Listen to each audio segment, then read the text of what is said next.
Hi, this is the Average Human Being podcast, a podcast about noticing the small moments that shape us more than the big ones. I'm Darren Mell, Average Human Being. I'm not here to teach you anything, just talk about being human. Thanks for listening.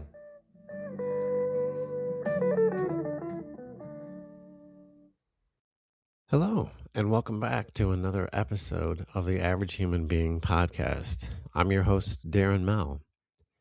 And I've got a good one for you today. Like I said, for this particular season, I am specifically going through a book that I wrote called the Middle Seat Memoirs. And it is all about just the things that we think about in our head through the experiences that we've had growing up, flying on a plane, working in corporate America.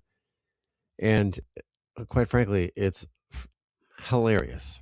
And so this particular one, what I wanted to talk about is, picture this. Like I said, I'm a late 50s Gen Xer, grew up in the Midwestern suburbs of Chicago.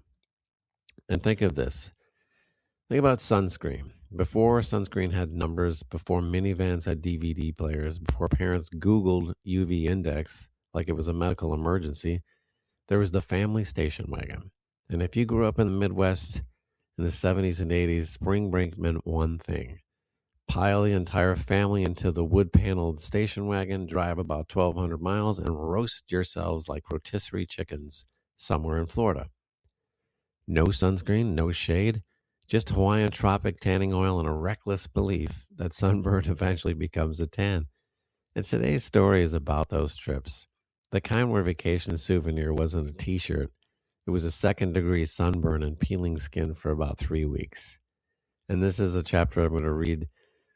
And then we'll discuss how it ties back to average human beings.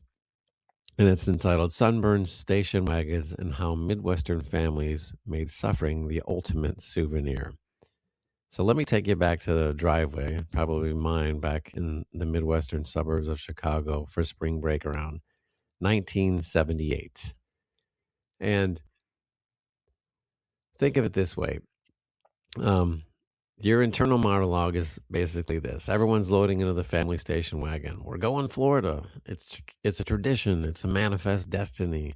It's about to be miserable. You wedge yourself next to the cooler, 3 boogie boards, and your little brother's box of action figures as you bid the garage goodbye, unaware that your entire epidermis is about to reenact Chernobyl on Cocoa Beach.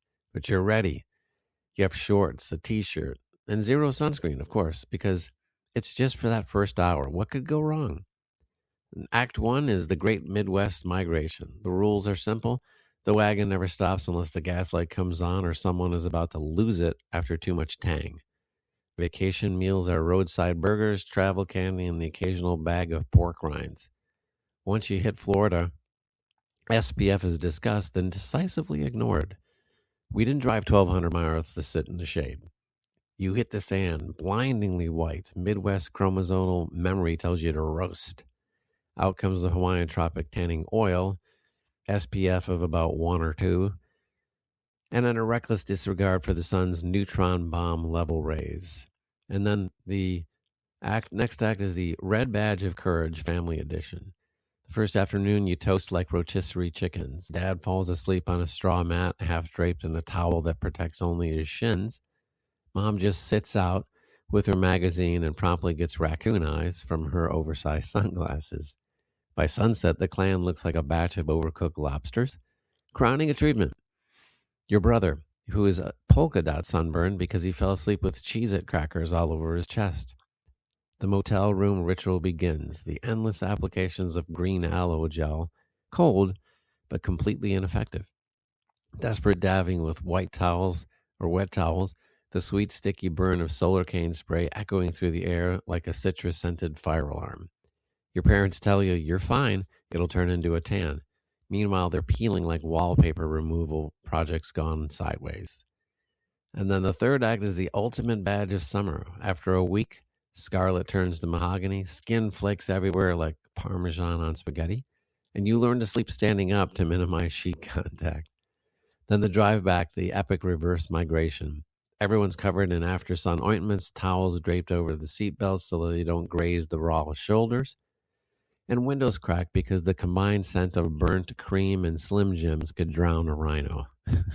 You arrive back in the neighborhood, stepping proudly onto the driveway as your glowing shedding family parent, excuse me, shins shedding a family presents yourselves to the block. Your neighbors gather and they come up to you and they say, "Florida, huh? Looks like you got some color." "Oh, this barely hurts," Dad replies, fighting back tears from shirt friction. For weeks, the pink to brown lizard shed is your badge of honor, proof that your family did vacation right. You compare peels and tan lines at neighborhood barbecues like war wounds. The moral to this story is like, from my experience growing up in the Midwest in the 70s and 80s, no vacation was complete without a second-degree sunburn and tails to match. The absurdity wasn't just in ignoring the SPF. It was reveling in the burn, showing it off, and then reapplying aloe like you were auditioning for a relief cream commercial. You survived the burn, the station wagon, the return drive. And if you were lucky, all you came home with was a little sunburn and a family story too genuine and too hilarious ever to fade. And I tell that story because the experience is true. I can remember my father coming down to Florida here, and the tops of his feet got burned so bad, and he was an accountant and had to wear a suit to work. He had to wear a suit with sandals for about 2 weeks because he couldn't tie his shoes because the tops of his feet hurt so bad. And when you think about this, if you live through that area, you're probably laughing right now because you know every word of it is true. I still see it as I live in Florida and I see the Midwesterners. I can see the families, and it takes me back to when we came down here. And if you didn't grow up in that time, you're probably thinking, wait, parents really just let their kids cook in the sun like that? Yes, they did. And somehow we survived it. We might have to have some things taken off of us later on, but there wasn't any option. You couldn't buy anything like that. And this story always makes me laugh because it reminds me of something that sits right at the heart of this. And that's how unbelievably average and human our lives really are. A few things jump out at me when I think of those trips. And one, every family through the chaos or thought that chaos was normal. But talk to anyone from the Midwest and you suddenly realize everyone had the same station wagon. Everyone drove to Florida. Everyone ignored sunscreen. And every family came home looking like a group of molting lizards.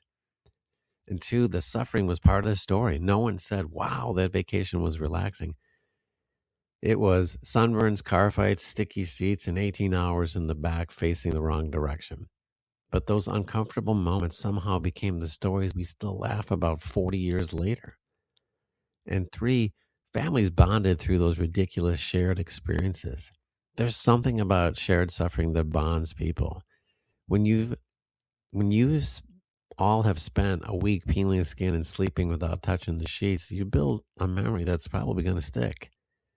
And then four, the average moments become the best stories. No celebrities, no luxury resorts, just a station wagon, a motel, and too much sun.